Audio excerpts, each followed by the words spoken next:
Open your ears and lube up your butthole. It's time for the What Do We Call It podcast. Now, here's your host. It's J-Man. Welcome to the What Do We Call It podcast. I'm J-Man. And it's just me in my kitchen. And if you thought I was done bitching about labor laws and such, guess what? You are wrong. Here's the deal. In addition to the break law, they also, in Minnesota, introduced a new paid family leave program because they said people aren't getting enough time to care for themselves, to care for their loved ones, to bond with a new baby, or to sit on their ass and claim that they're taking care of their arthritic grandmother while they collect free money, while they sit at home and flick their fucking bean on camera for OnlyFans or jerk off to video of women flicking their bean on OnlyFans and what have you. Laws like this were intended, like this program is intended to help workers if they need to be out sick so they don't lose their job.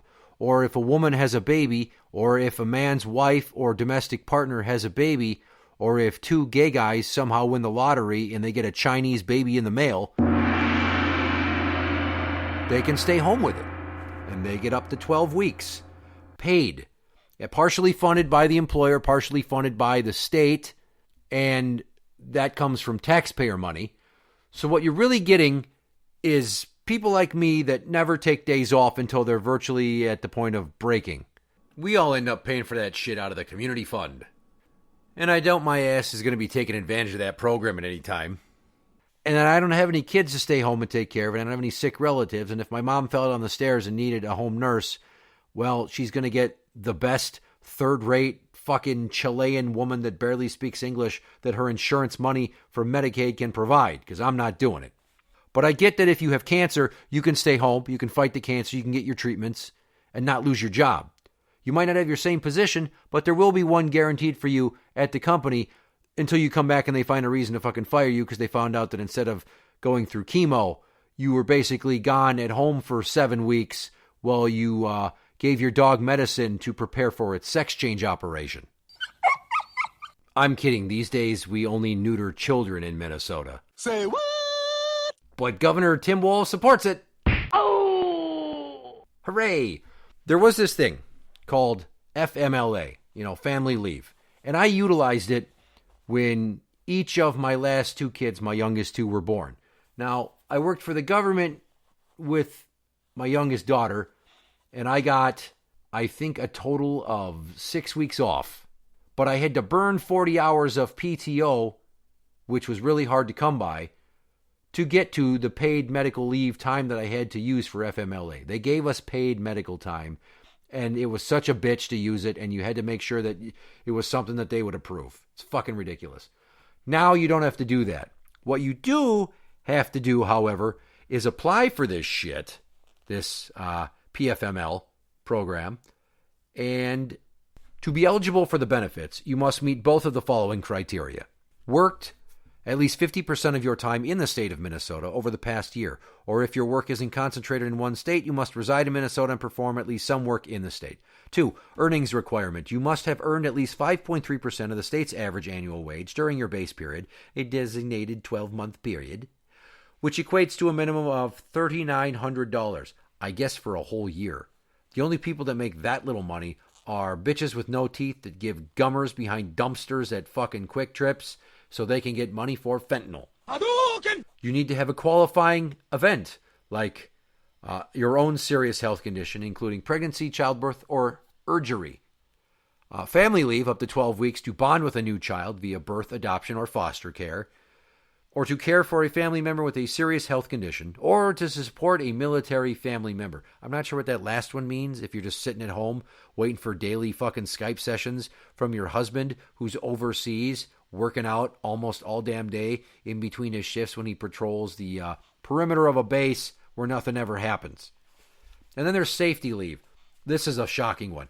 Time off to address domestic abuse, sexual assault, or stalking that is affecting you or a family member. So if I say that my mom got raped by a bunch of black guys, they snuck in and they're like, You're that racist lady that always says the N-word out the window under her breath while in the drive-thru of Dairy Queen while your husband's bitching about the order.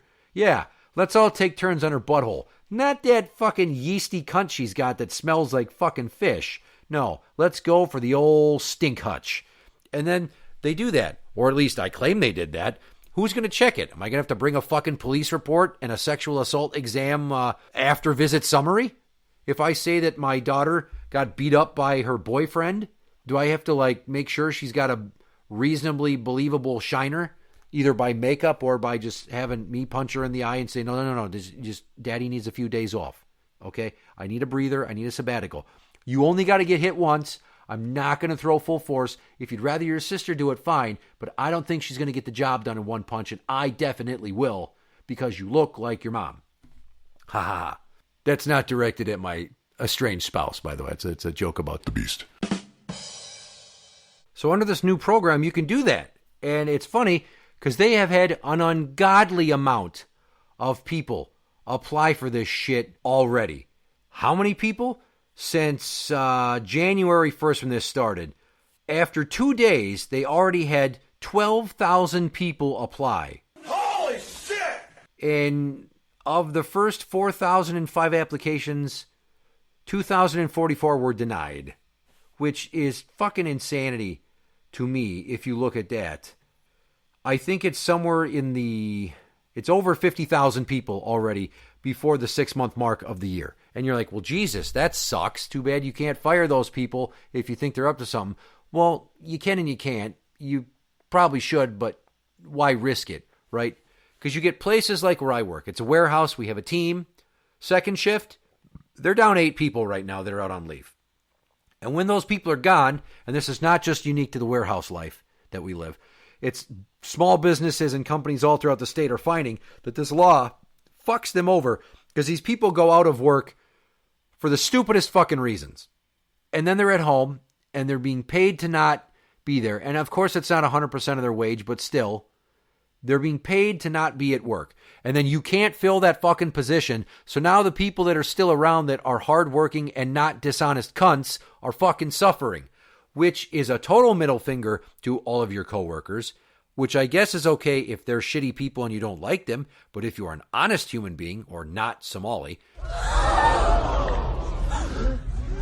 you will feel really bad about all the people that you are hamstringing if you're screwing around. Now, here's the thing. When our daughter was born, my wife and I had that time off. I didn't even go out on leave right when she had the kid. I waited a few weeks while somebody else was on their FMLA from a back surgery. I waited till she came back, and then I'm like, now I'm going. Team player. Not going to cause constant force 12-hour overtime splits. You like that? Awesome. And then I went, and then I came back.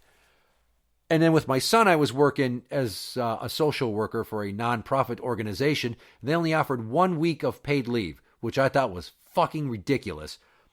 So instead of 1 week of being paid to stay home and then coming back with 2 weeks worth of stuff to get done, I was like, how about if I work 2 half-day weeks? It's the same amount of money. It's the same amount of time. And I won't fall as far behind. They're like, that makes sense. Let's do that. And I did it. Would I have liked to have been gone longer to bond with the boy? My son. Once he was born? Yeah, it would have been great. But I didn't get to. I saw him when I got home, and I did what responsible human beings that live in a work culture like ours do, and I just kept grinding and grinding and grinding until I was ground to a pulp. That's what we do.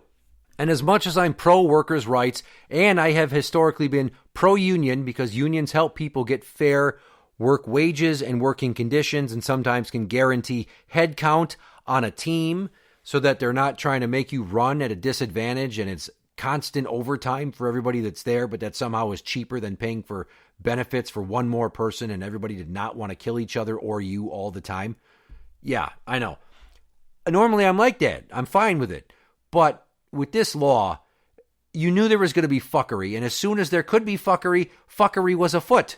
Everyone is like, I'm a barista and I need 6 weeks off because I've got carpal tunnel from all the blogging I do about social justice issues. And I need 6 weeks off to sit at home and ice this wrist while I beat it with my left hand and pretend it's somebody else for a short amount of time.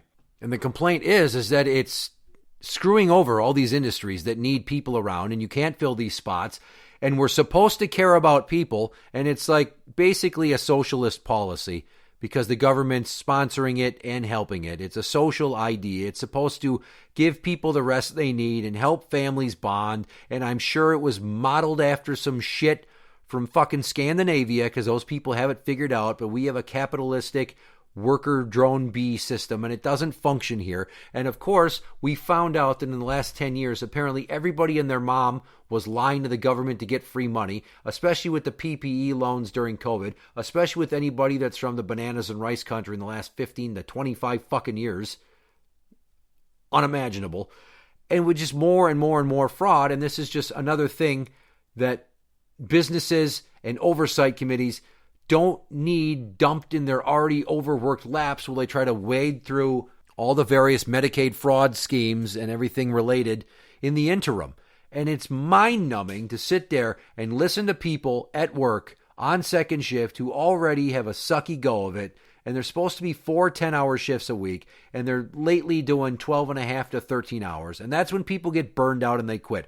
So you have people go out for legitimate reasons that are being shited and shit on just as much as the people that are going out for questionable reasons. And everybody's mad at everybody, and everybody's stressed out, and there's too much work and not enough rest, and it's summer and the weather's nice, and motherfuckers just don't care anymore.